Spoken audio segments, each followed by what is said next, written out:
You're listening to the N2K Space Network.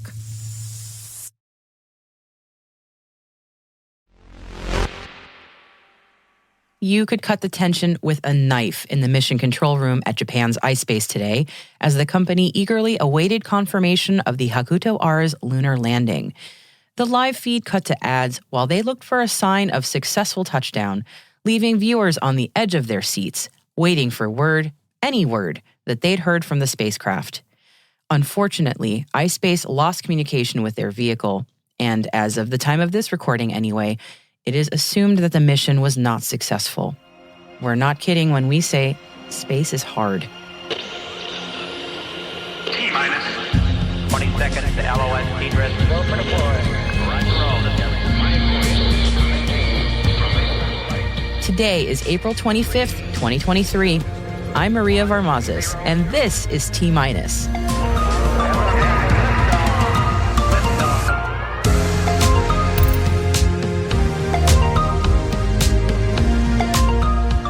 A hard landing for the Hakuto-R.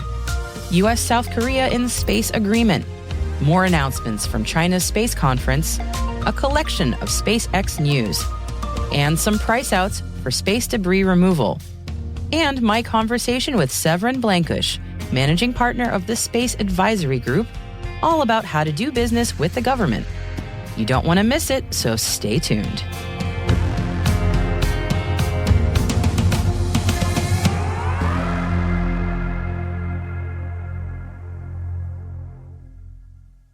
Now, onto our intel briefing for the day. It's not the news anyone was hoping for.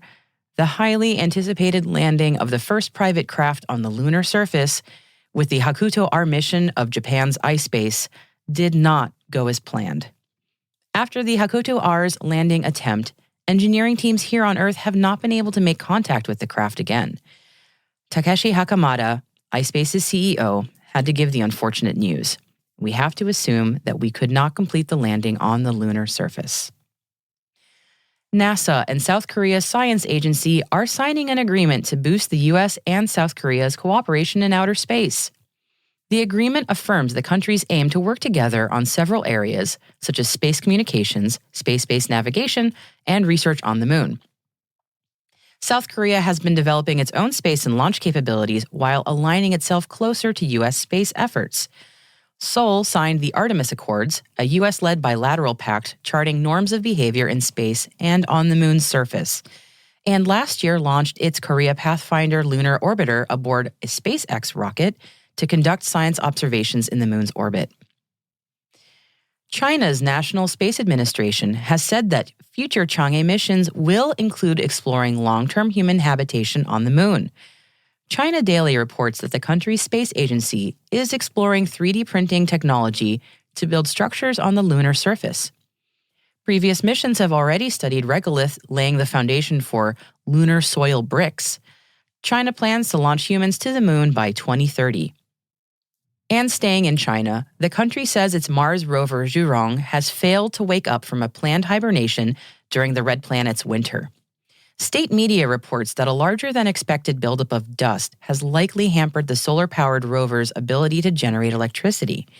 It's likely that the vehicle will not be able to generate enough power to wake up from its slumber, and that the rover will remain inactive forever. This brings a whole new meaning to rest in power. And SpaceX has delayed its 27th launch this year. Yep, they have held 26 launches in the last 115 days. We'll bring you details of the rescheduled launch to loft 46 new Starlink satellites into orbit when it's announced. And what do SpaceX delays mean to the overall aerospace industry? Well, NASA says they could have a knock-on effect on astronaut missions. An April 18th launch of commercial satellites on a Falcon Heavy was pushed until April 26th, and that could then upend the schedule of the Axiom mission to the ISS that was planned for early May. SpaceX has not disclosed the reason for the delay, but we will share more about the launch when it happens. And for some positive news from Musk's empire, Astrobotic has selected SpaceX's Falcon Heavy rocket in a competitive commercial procurement to launch its Griffin lunar lander in late 2023. Griffin will be carrying NASA's water-hunting volatiles investigating polar exploration rover, better known as VIPER. One man's trash is another man's treasure. At least that's what one space startup is hoping for. Cal Morris Incorporated is working to prove its technology to retrieve space junk. The Michigan-based company cleverly advertised their costing on a deck of cards handed out at the Space Symposium in Colorado Springs last week. Each card showed a U.S.-owned space object listing with its mass, launch date, and North American Aerospace Defense Command catalog number, along with the estimated cost for retrieval. KMI's testing has so far been ground-based through funding from the Space Force's Orbital Prime program, but they plan to conduct ISS demonstrations in 2024. And speaking of space junk, a report by the Government Accountability Office, or GAO, warns that Space Force is not fully taking advantage of the commercial sector to track and analyze space debris and satellites. The GAO details that most of the DoD's ground-based radars can only track objects larger than 10 centimeters in diameter in low Earth orbit, or LEO, while some commercial sensors can track objects as small as 2 centimeters in diameter. Space Force requested funding to buy commercial data in its budget for the first time in fiscal years 2022 and 2023.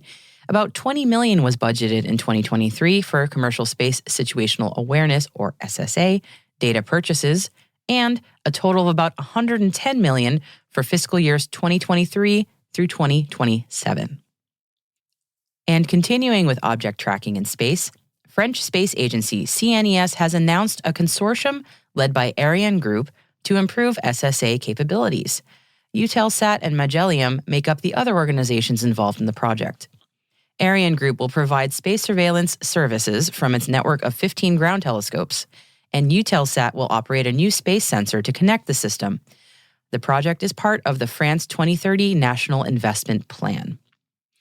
Luxembourg has provided a space activity license for OQ technology, making it one of the first space companies in Luxembourg to receive this authorization under the country's new legal framework. This license authorization will allow OQ technology to provide its Internet of Things, or IoT, and machine-to-machine connectivity services, in addition to its existing license for the satellites already in orbit. NASA's Science Mission Directorate has launched an Entrepreneurs Challenge to source ideas to develop and commercialize state-of-the-art technology and data usage that advances lunar exploration and climate science. The challenge launched on April 10th and will run until November 29th, with a total prize win of $1 million. Winners will be invited to a live pitch event hosted at the Defense Tech Connect Innovation Summit and Expo in late November. And in the same month that we've marked 50 years since Martin Cooper made the first public call from a cell phone, AST Space Mobile and AT&T have announced the first two-way call using satellites and a standard smartphone. The call was made using AT&T's networks in Midland, Texas, to mobile carrier Rakuten in Japan, using AST Space Mobile's Blue Walker 3 satellite. The use of satellites could be a significant step towards increasing cellular access in rural communities in the U.S. and across developing countries. Typically, a mobile phone call requires nearby cell towers to provide service, but with this development, satellites could provide a space-based network of cell towers. AST Space Mobile says it will provide global cellular broadband from space, transforming the way the world connects.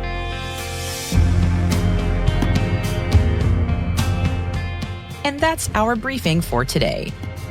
Hey T-Minus crew, our audience is growing rapidly, and that's a big thanks to you. So if you're just joining us, be sure to follow T-Minus Space Daily in your favorite podcast app. And also, do us a favor. Please share your favorite episodes on social media. It helps professionals like you find the show and join the crew. You can find our social media profiles in the show notes and at space.n2k.com. Up next is my interview with Severin Blenkush about doing business with the government and military space acquisitions. Stay with us.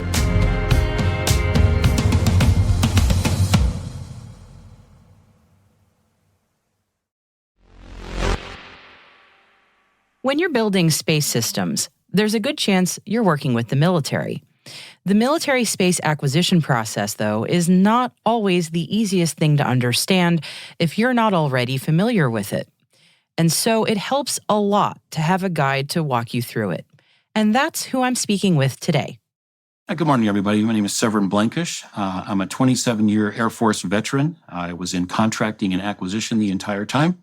I retired in 2018. I did a brief stint at the Federal Reserve Bank in St. Louis, and then went to work as a support contractor at the Space Rapid Capabilities Office at Kirtland Air Force Base in New Mexico. There, I assisted the first round of programs in going through acquisition strategies and getting those on contract, and then participated in a lot of the business intel and market research that office did.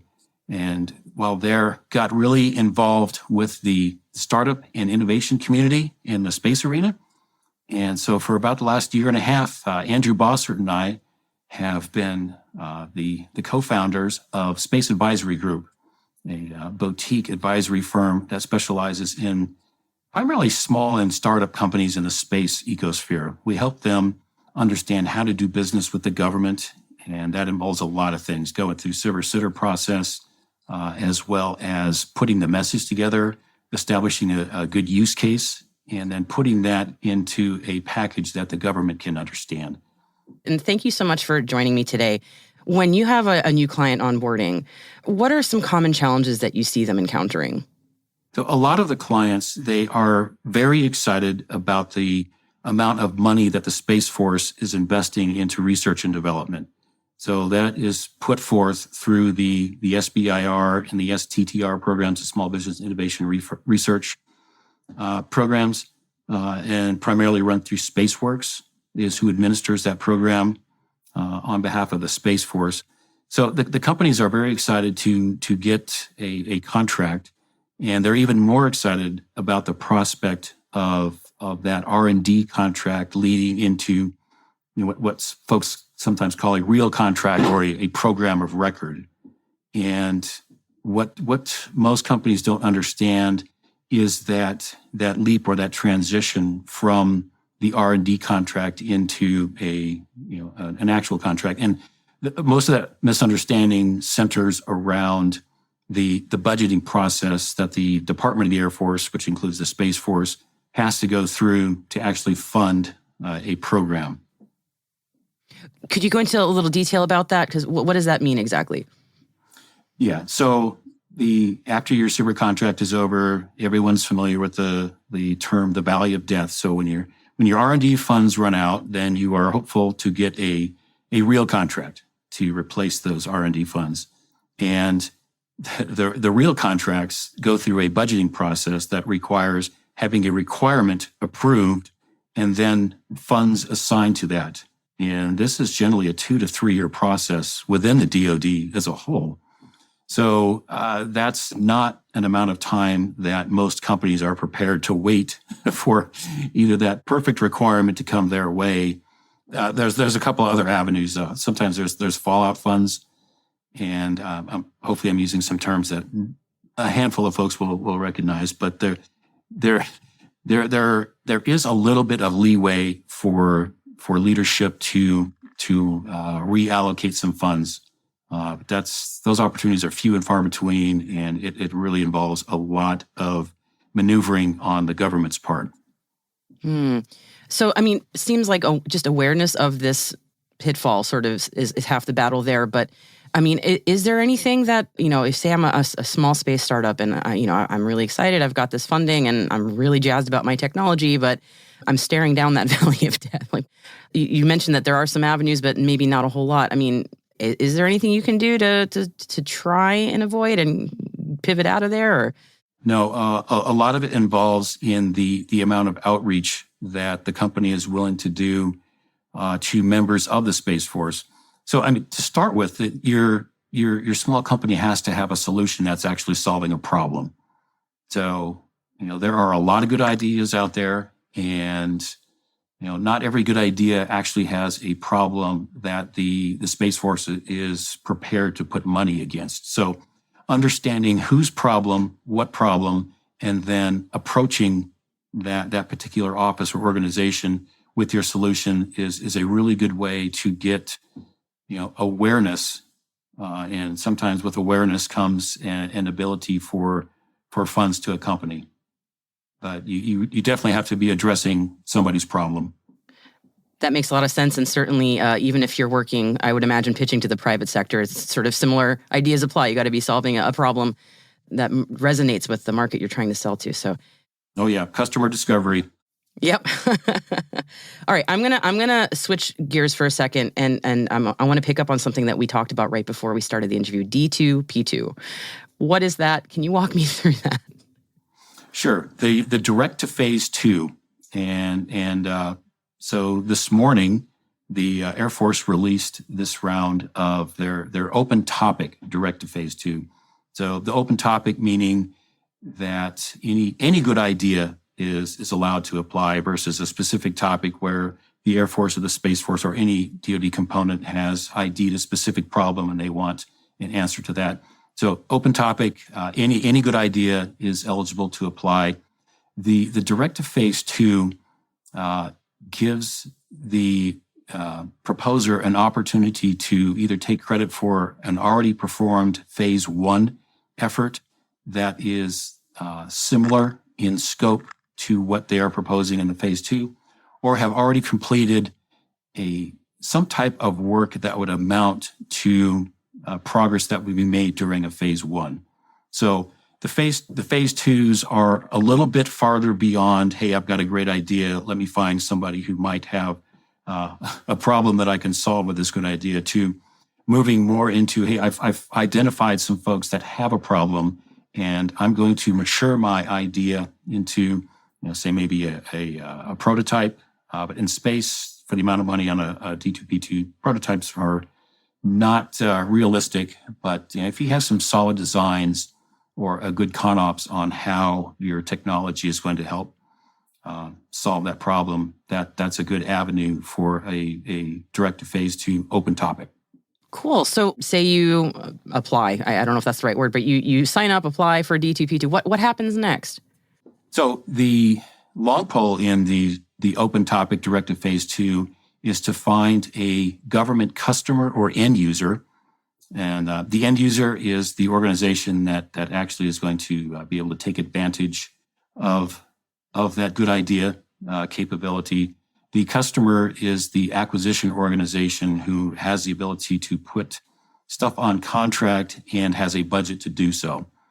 So the customer can be one and the same with the end user, but the end user generally requires somebody with money to sign these memorandums. But the memorandums indicate an interest on the part of the government to go forward with following the work that would be done during performance of that phase 2. Okay. So given the timeliness of D2P2, I just love saying that, I'm sorry. Given the timeliness of that, if you are interested, maybe you missed the boat or you want to apply in this phase, what's your advice to people in this situation who are interested and want to move forward on that? So you can go to the DSIP website, DSIP. Just type that into your browser; it'll pop up, and they will give you the schedule of upcoming SBIR, STTR opportunities. So the general cadence is in the early January, February timeframe, you've got the phase 1s. Then in the April, May timeframe, you've got a round of phase 2s. And then in the August-ish timeframe, you've got another round of phase 1s. And then October, November, you've got another round of phase 2s. So basically 4 periods throughout the year where they alternate phase 1s and phase 2s is the rough schedule for companies that are interested in pursuing these opportunities. Before we close out, any general advice that you give to companies that are looking to work with government procurement? Yeah, understand what the customer's problem is, understand which customer you're going to talk to, and then have a path forward for how your technology is going to solve that problem, a rough idea of how much it might cost, and then how long it might take for that to become a real capability that they can procure. Excellent. Thank you so much for walking us through this. I really appreciate your time and expertise today. Great. Thank you, Maria.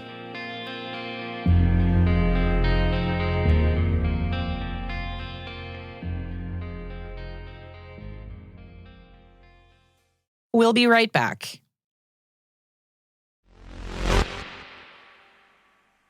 And welcome back. While the news from Hakuto-R's mission today was not what folks at iSpace were hoping for, there was still a lot that they gained. Valuable data pretty much right up until the landing attempt was one of them. And photographs are another. There are some fantastic shots of the moon's surface from the Hakuto-R as it swept over the lunar surface while in orbit. And one of my favorite photographs today was an image actually from April 20th, looking back at Earth over the moon's surface during the hybrid solar eclipse that swept over parts of Western Australia and Indonesia. It's not the first image of an eclipse from space, but there aren't that many. So they're always worth seeing, in my opinion. And in this one, you can see our beautiful blue planet with the moon's shadow casting an inky dot right over Australia's northern coast. It all looks so tiny from up there. Thank you for the great photo, Hakuto-R.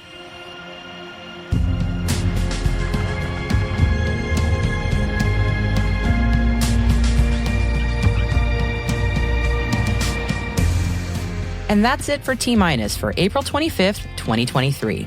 For additional resources from today's report, check out our show notes at space.n2k.com.